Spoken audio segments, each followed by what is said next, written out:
Welcome back to the Arizona State Sun Devils College Football Preview Show.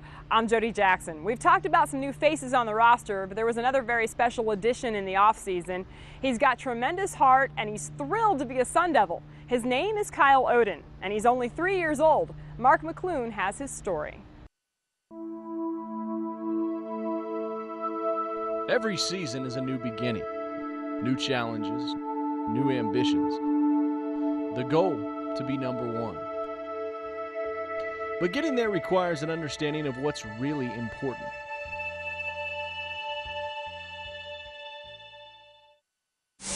What you doing? They're all clean.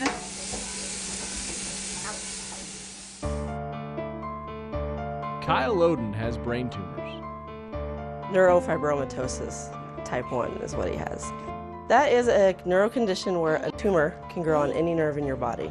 Usually they're benign, but when they get to be a size or in a critical area like Kyle, they have to do surgery or chemo. His eye actually protruded out about 3 millimeters, and he will permanently be blind in that eye. For now, the tumors are stationary, though one could become a problem at any time.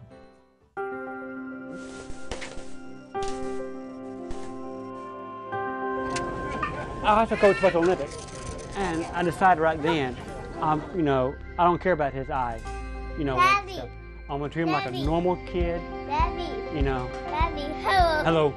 Hello. So wrestle with him, play with him, fight with him.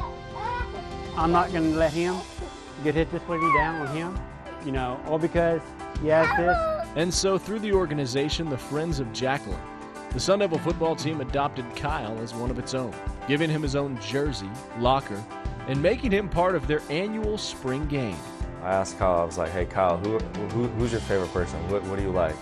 He loves Sparky and he loves Scooby-Doo. One of my roommates, Cameron Castle, our long snapper, found this 3-foot Scooby-Doo, and we took it out to him the next night. Kyle got home and he opened the door. My Sparky friends! Who gave him to you? Who was his name? Brock. And for them to take time for a 3-year-old boy, I'm very, very humbled. Tackle Scooby, ready? Go. Go get him. As much as the Sun Devils have done for Kyle, Kyle's done just as much for the Sun Devils in return. To realize every day how lucky you are to be able to come in, be a Division I football player and, just have the opportunities that we do.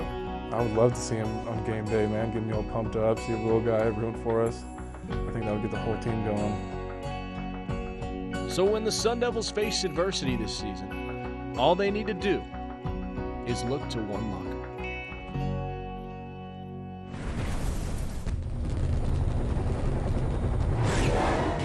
Thanks, Mark. So as we conclude our preview show, we have to know who will win the West, who will take home the Pac-10 crown. Glenn Parker gives us his prediction next. I was lucky to know Pat. He rubbed off on everybody. His attitude was very infectious. To me, that's legendary.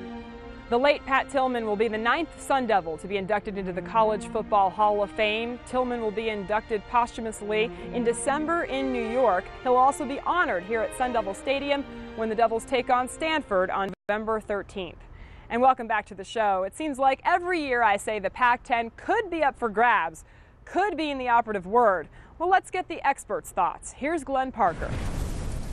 Thanks, Jody. The Pac-10 is wide open this year. Hey, with all the problems that happened at Oregon and USC, we know that any power can come forward right now. Here's how I see it breaking down. Let's start number 10, Washington State. Head coach Paul Wolf, he's won a total of 3 games since coming to Wazoo 2 years ago. It may be the same story this year. Quarterback Jeff Toole has showed signs of brilliance, but he won't be able to carry the load by himself. Number 9, sorry Sun Devil fans, it's Arizona State. Coach Erickson's coming off the first back-to-back losing seasons of his college coaching career. The strength of this team is their defense. One of the Pac-10's best last season, but the question remains, can they score points on offense? They'll look once again to an unproven quarterback, whoever it may be. Number 8, UCLA. Rick Neuheisel has brought in 2 heralded recruiting classes. Quarterback Kevin Prince has developed quite a bit under offensive coordinator Norm Chow. Although they return the nation's best kicker, Kai Forbath, a top safety in Raheem Moore, and All-American outside backer Akeem Ayers, I don't think it's the year they put it together. Number 7, Washington. There is so much hype surrounding quarterback Jake Locker. Locker led the Pac-10 in total yards offense last season. Other than Jake and running back Chris Polk, who was the first Husky freshman ever to rush for 1,000 yards, this team may be a little overhyped. Number 6, Cal. Jeff Tedford always seems to put out a great offense. Shane Vereen looked good last season, filling the shoes of Javid Best when he went down with an injury. This year should be no different with Best gone to the NFL. Quarterback Kevin Riley also returns another year mature. Their defense always seems to be a question and tends to give up a lot of points. But with such an explosive offense, expect to see the Golden Bears in their 8th straight bowl game. Number 5, Oregon State. The Beavers missed the Rose Bowl last year, falling short to Oregon in the Civil War. But with the talents of Jaquiz and James Rogers, this team can be just as dangerous. Last year, the duo amassed over 4,300 total yards and 33 touchdowns. I'm just not sure they have enough weapons to repeat their trend in the elite of the Pac-10. Number 4, Stanford. 4 years ago, this team only won 1 game. They lost an incredible talent running back Toby Gerhardt to the NFL last year, but they do return QB Andrew Luck. Some even project him as a top 5 pick in the NFL draft next year. Coach Jim Harbaugh is one of the best and always has his teams ready to win. They surprised the unbreakable USC a few years ago, and I wouldn't be shocked to see them turn some heads again this year. Watch out for this team. Number 3, USC. Hey, NCAA sanctions and lawsuits, I still expect them to bounce back from an uncharacteristic 5-4 conference record. Lane Kiffin, fresh off his sabbatical in Knoxville, is going to have this team ready to play.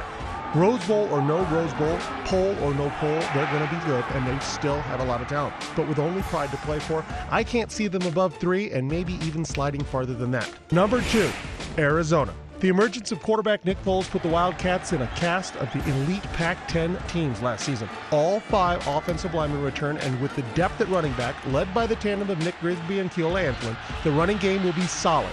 Defensively, the Cats will be anchored by the dynamic duo of 5th-year senior defensive end Brooks Reed and Ricky Elmore, and don't forget cornerback Trevin Ray. He's one of the best in the Pac-10. Don't sleep on this squad. Number 1, the most talent maybe in the Pac-10, even with their loss of Jeremiah Masoli at quarterback, it's Oregon. It's amazing what Chip Kelly has had to endure at Oregon in only 1 year. Kicking his starting running back off the team for fighting.